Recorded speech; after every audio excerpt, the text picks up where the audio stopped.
السلام عليكم لي زامي، مرحبا بكم معنا في قناة صناعك دي زامي. اليوم غادي ندوي على كيفاش تكون الشركة او الشراكة بين اثنين او اكثر ناجحة في مشروع صناعك او مشروع الوجبات السريعة او اي مشروع ممكن ديروه مجموعين. كيفاش ننجحوا هاد الشركة هذه؟ تابع معنا الفيديو فهو شيق، وبالنسبة للناس بزاف كيدابزوا كيوصلوا المشاكل والمحاكم كيكونوا على مشاكل بسيطة اللي يقدروا انهم يتجنبوها من الاول. يعني من البداية خص بعض الامور تضبطها انت والشريك ديالك باش تمشيو مزيان وتكملوا حتى الاخر. كيكون النجاح وكتكون الفلوس، كيكون كل شيء الا كانوا الشركة مفاهمين وغاديين مزيان. هادشي اللي غنعرفوا في هذا الفيديو.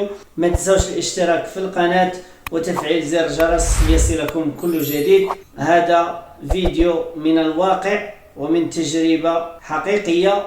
يلا طلع الجينيريك نسمعوا كيفاش الامور غتمشي.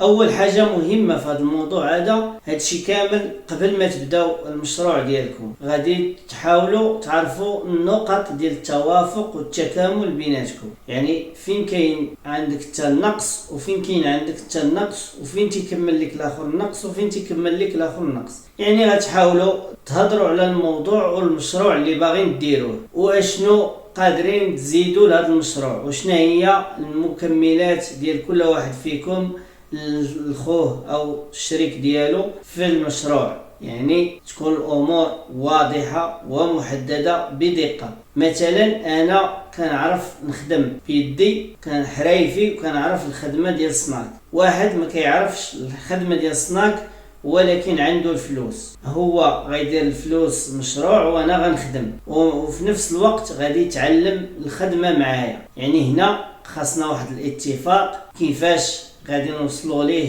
باش نكونوا بحال بحال. يعني واحد النسبه كبيره خاصك انت تبدا تخدم وهو يتعلم. هو غادي يتعلم وفي نفس الوقت غادي يعاونك شي شويه. كيفاش غادي تخدموا؟ غادي تحددوا اما راكم شركه انت بالخدمه وهو بالفلوس، اما غادي تبقى تخدم وتعطيه حقه. يعني داكشي اللي جا فيك تعطيه واحد النسبة منه حتى ترد ليه فلوس النص ديال رأس المال اللي حط، وغادي توليو شركة وهو غادي يكون حتى هو تعلم وتيخدم ويولي يخدم بحالك بحالو. كاين بزاف الامور ولكن خصكم تفاهموا على شكون يكمل شكون، وغادي تحاولوا تعرفوا النقط ديال الضعف والنقط ديال القوة. يعني دابا نقطة الضعف ديال واحد خص الاخر تكون عنده نقطة قوة والعكس صحيح. تحاولوا انكم تكونوا مكملين لبعضكم البعض. فهمتوا؟ ثاني حاجة نذكرها في هذا الفيديو وهي الثقة والاحترام. هاد جوج حوايج مهمين جدا جدا جدا. خاص انت وياه كتثيقوا في بعضياتكم وكتقولوا لبعضياتكم الصراحة، ما كاينش النغزة ديال الكذوب. يعني حتى شي حاجة ما تتكذبوا فيها. ما تحاولوا ما تكذبوش على بعضياتكم، وتحاولوا كذلك تحترموا بعضياتكم اللي حتى في درجة الخلاف. يعني ملي كيكون واحد النقاش كيكون باحترام ضروري، ما تيكون واحد اخذ ورد. كتكونوا كتعرفوا بعضياتكم، كتقول اي حاجة لصاحبك والاخر تيقولها لك. يعني ما تكونش عندكم ديك القضيه ديال لا حشومه هذه، لا خص اي حاجه الواحد يقولها لصاحبه والاخر كذلك يقولها ليه، وتكون القلوب صافيه. يعني الاخر يتقبلها والاخر يتقبلها. يعني تقبل النقاش. كل واحد ملي يتناقشوا نكونوا كنسمع للرأي ديال صاحبي وصاحبي يسمع للرأي ديالي. ودائما الخلافات كتكون خصنا نلقاو حل، ما نبقاوش نفكروا في الخلاف لا ونعكس. خص ضروري نلقاو حل باش نمشيو القدام. يعني الحلول بيدكم بجوج. حاولوا تلقاو الحل للمشكل. انا عارف هذه القضيه هي اللي كيوقع فيها المشكل بزاف ما بين الشركه، وهي ان واحد كيبغي شي حاجه والاخر كيقول ليه لا وكيكونوا مشاكل. يعني كاين شي حوايج كيخصك ضروري تنازل انت، كاين شي حوايج ضروري خصك تنازل انت. يعني مره كتنازل هذا مره كتنازل هذا وكيخلي الامور تمشي. يعني ضروري ما انت خاصك تنازل واحد المره وتعطي الطريق للاخ، ولا تنازل انت وتعطي الامور للاخ، ولا تحاولوا تلقاو شي واحد كتثقوا فيه مزيان يعطيكم الحل. يعني يكون حكم بيناتكم ويشوف الامر من وجهة نظر ثالثة باش يعطيكم الحل الثالث اللي غادي تشوفوا نتوما مناسب وتحتكموا ليه. يعني بحال شي حكم اللي غيحكم بيناتكم. خاص الامور ضروري تمشي مقاده، ما خصكمش تخاصموا وتفرقوا كلشي. هادشي كامل يعني خصو يكون قبل ما تبدا المشروع، قبل ما تبداو المشروع.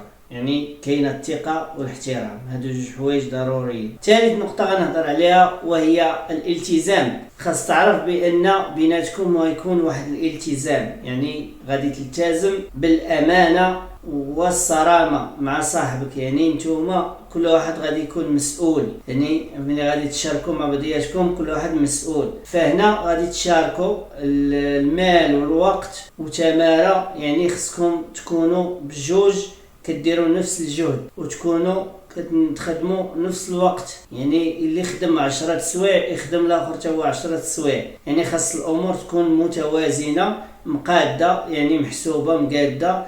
يعني كل شيء يكون ملتزم بالامانه ديالو. يعني الوقت ديالك ملي تخدم تكون مسؤول على ديك الخدمه اللي كدير. ملي كتمشي بحالك لدارك الاخر ملي كيجي كيخدم كيكون مسؤول على ديك الخدمه اللي كيدير. هذه هي الالتزام بالامانه اللي عندك. يعني كل واحد ياخذ الامور بجديه ويلتزم مع اخ ديالو بالخدمه ديالو. من بعد الشراكه كاين واحد النقط مهمه خصكم تعرفوها، وهي التواصل الفعال او الكومونيكاسيون اللي كتكون بوزيتيف. يعني غتكون انت وصاحبك كتناقشوا المشروع، كتناقشوا الاهداف ديال المشروع، كتناقشوا التقدم ديال المشروع، كتناقشوا الخدمه كيفاش كتخدموها، كتناقشوا جميع الامور اللي كتوقع. يعني نتوما كتحاولوا انكم دائما تناقشوا وتلقاو الحلول مع بعضياتكم. ماشي واحد يقرر ويدير شي حاجه لراسو ولا الاخر يقرر ويدير حاجه لراسو. يعني من الاحسن انه يكون التواصل بينكم وتكونوا عارفين كل شيء مع بعضياتكم بكل صراحه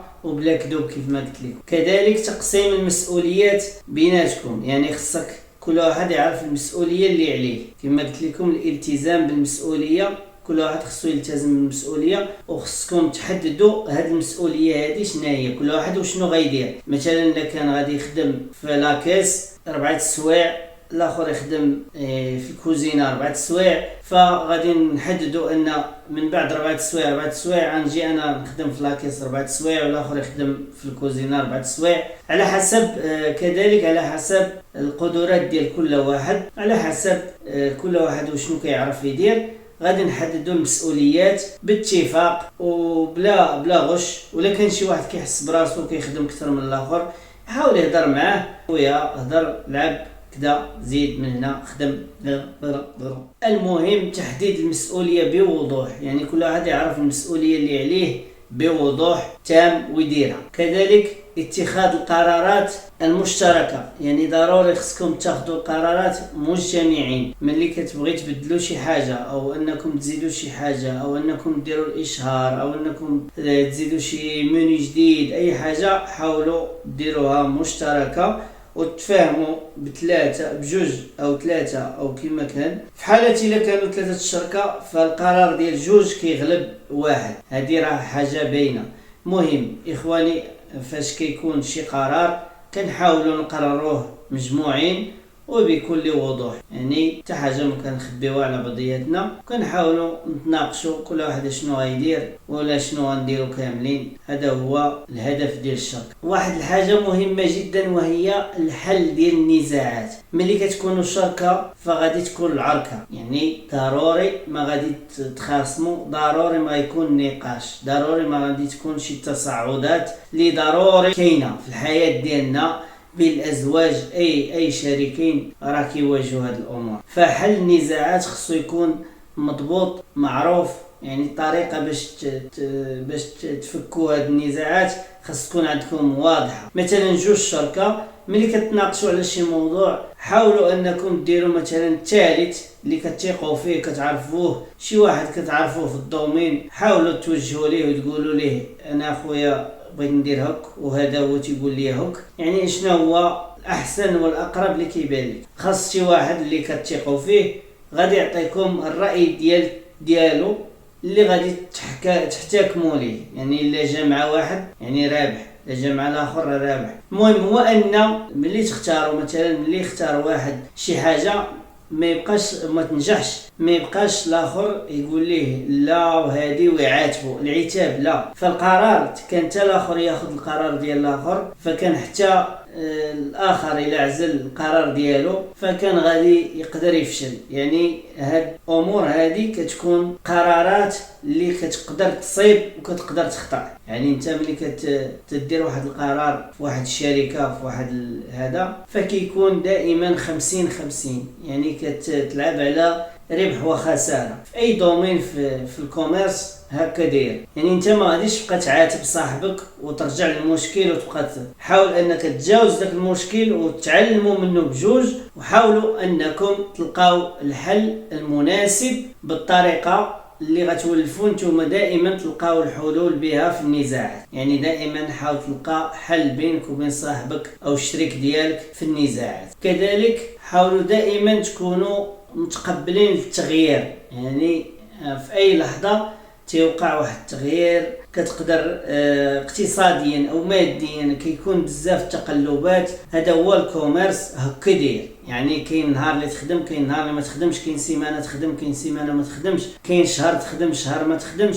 المهم حاولوا انكم تكونوا عارفين بان غادي يكونوا تقلبات، وحاولوا تمشيو معاهم وتواكبوهم وتعرفوا الحلول دائما فين كاينين. حاولوا تصبروا، كل واحد يصبر مره الاخر يصبر مره. المهم دائما الحل هو الصبر. احسن حاجه ديروها وهي خطه عمل كيفاش تخدموا. يعني خطه عمل مكتوبه، انت الدور ديالك وانت الدور ديالك، انت شنو كدير وانت شنو كدير، الوقت اللي كتخدم انت والوقت اللي كتخدم انت، شحال ديال الوقت كنخدموا بجوج، كلشي مكتوب مقاد.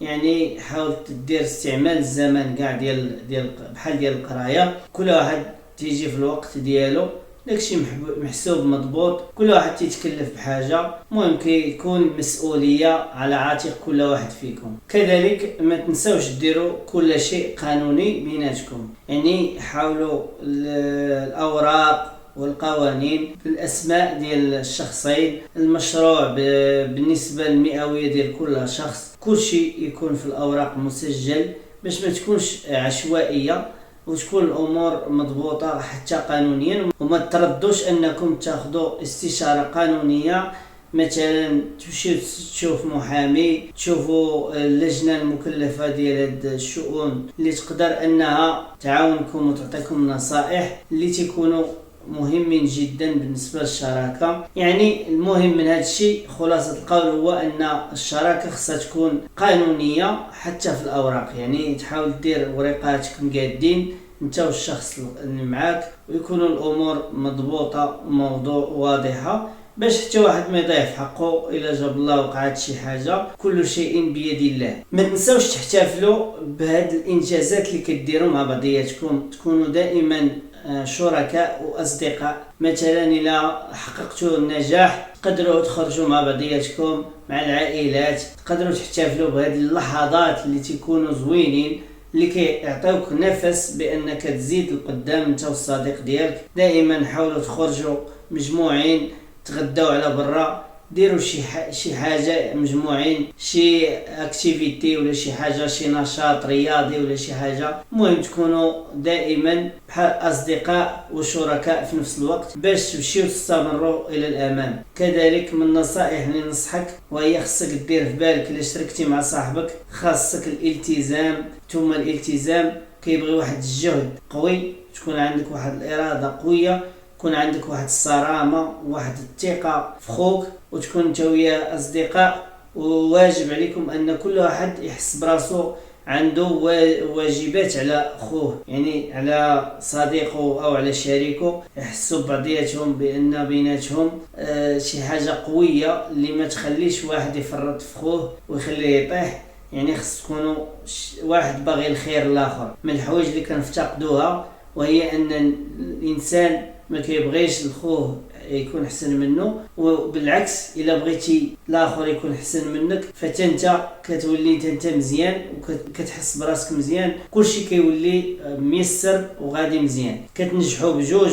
حاول تنجح معك صاحبك وتأكد أن النجاح دائما ديال جوج الناس أو ديال الشركاء تيكون أكبر من النجاح ديال واحد، حيت واحد كيتعذب بزاف، جوج كيتعذبوا قل، ثلاثة كيتعذبوا قل أكثر. كل ما زدتي الشركاء كل ما كانت العوين وتيكون سهل أنك توصل للهدف ديالك. ما تنساوش الاشتراك في القناة وتفعيل زر الجرس ليصلكم كل جديد. انتهت جرعة السناك لهذا اليوم. استودعكم الله الذي لا تضيع ودائعه، والسلام عليكم ورحمة الله تعالى وبركاته. لا تنسى الاشتراك في القناة دعما لنا لنواصل نشر المزيد. السلام عليكم وإلى اللقاء.